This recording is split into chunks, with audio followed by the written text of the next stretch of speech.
Welcome to True Miracle Stories.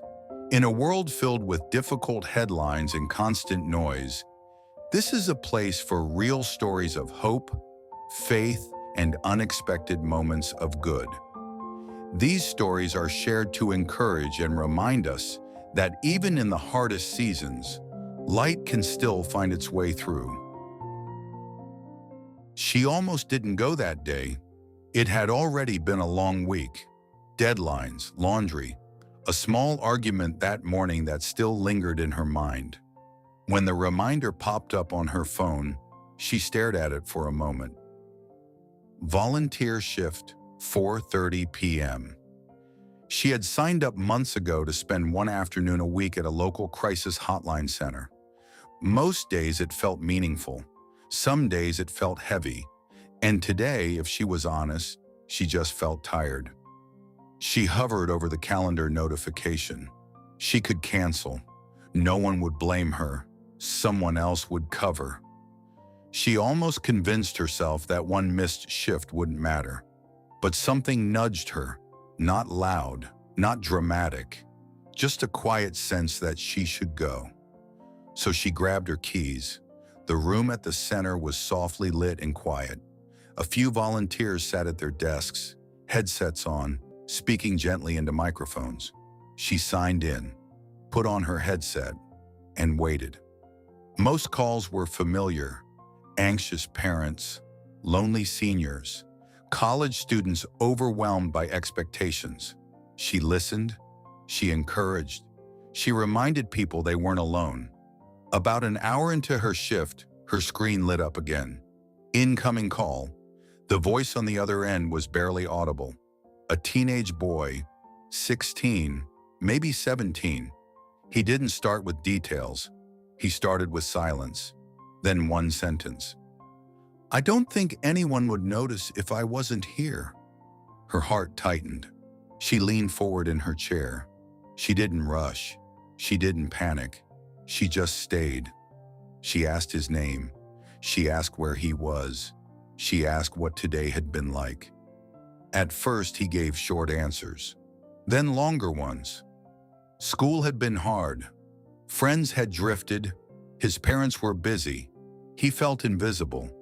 He had been sitting alone in his room for hours, staring at his phone, trying to decide whether to call.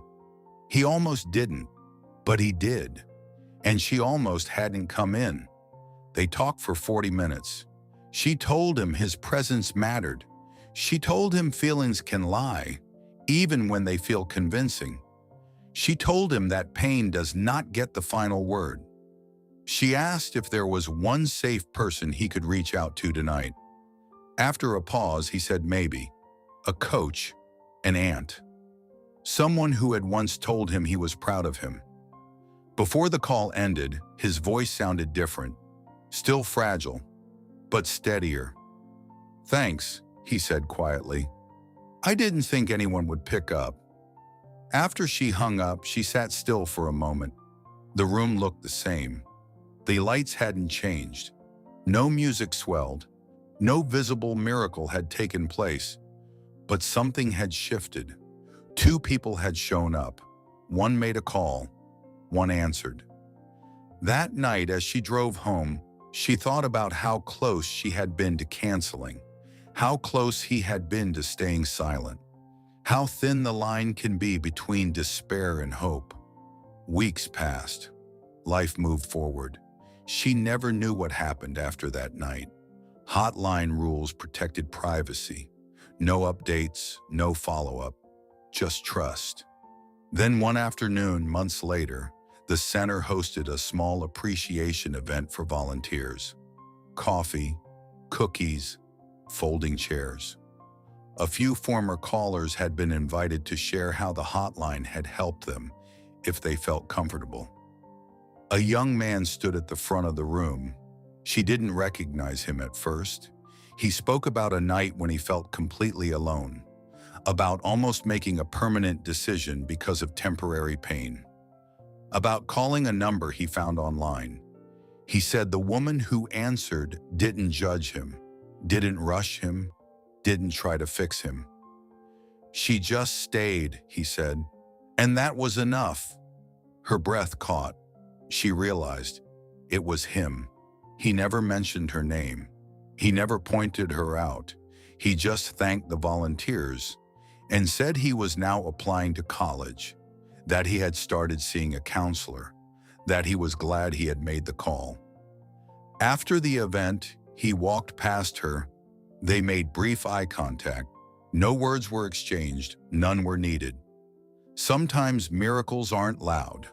Sometimes they are quiet intersections, a reminder kept, a call answered, a voice heard in the dark.